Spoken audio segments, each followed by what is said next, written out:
क्या बेटियां मनहूस होती हैं? जमाना जहालियत में बेटियों को जिंदा दफन कर देते थे, लेकिन दीन इस्लाम के बाद बेटियों को वो मुकाम मिला जो किसी भी जमाने में नहीं दिया गया।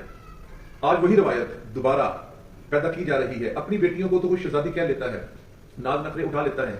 क्या आने वाली बच्चियों को भी अपनी बेटी समझ नहीं सकते? एक वाकया जो आपके साथ शेयर करूंगा कि आज मेरे पास एक केस आया जो कल रात को एक बेटी की निकाह के वक्त पुलिस वालों ने लड़के को उठा लिया, कुछ उसकी हरकत होगी, उसको उठा लिया। तो मुझे शर्म हासिल हुआ कि उसकी बेल करवाने के लिए कि मैं उसकी बेल करवा दूं। जो ही मैं अदालत में गया तो उस लड़के की मां मुसलसल लड़की को कोस रही थी। चूंकि निकाह हो चुका हुआ था, रुखसती नहीं हुई थी, लेकिन माँ बाप ने लड़की को भेज दिया। मां जो लड़की की थी बार बार कह रही थी कि लड़की मनहूस है, लड़की मनहूस है, बहुत मनहूस है। क्या ये बात उसको शोभा देती थी?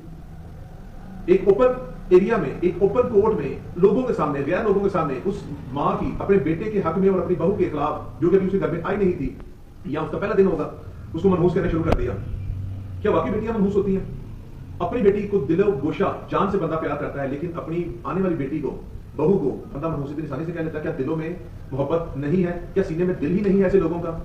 असल में सवाल उस औरत से यह बनता था कि तुम भी किसी की बेटी हो, क्या तुम मनहूस नहीं हो कि जो उस आने वाली लड़की को ऐसा नखट्टू लड़का दे दिया कि जो पहले दिन ही जेल में दाखिल हो गया या उसके ऊपर पर्चा हो गया, उसकी अपनी हरकतों से हुआ, ना कि उस लड़की की वजह से। मुझे तरस आ रहा था उस लड़की के ऊपर, और मैं कह सकता हूं कि वो लड़की नहीं, उस औरत का लड़का मनहूस था कि जो नखट्टू उसके पल्ले बन गया। क्योंकि बेटियां मनहूस नहीं होती, बेटियां सांझी होती हैं और बेटियां बहुत प्यारी होती हैं।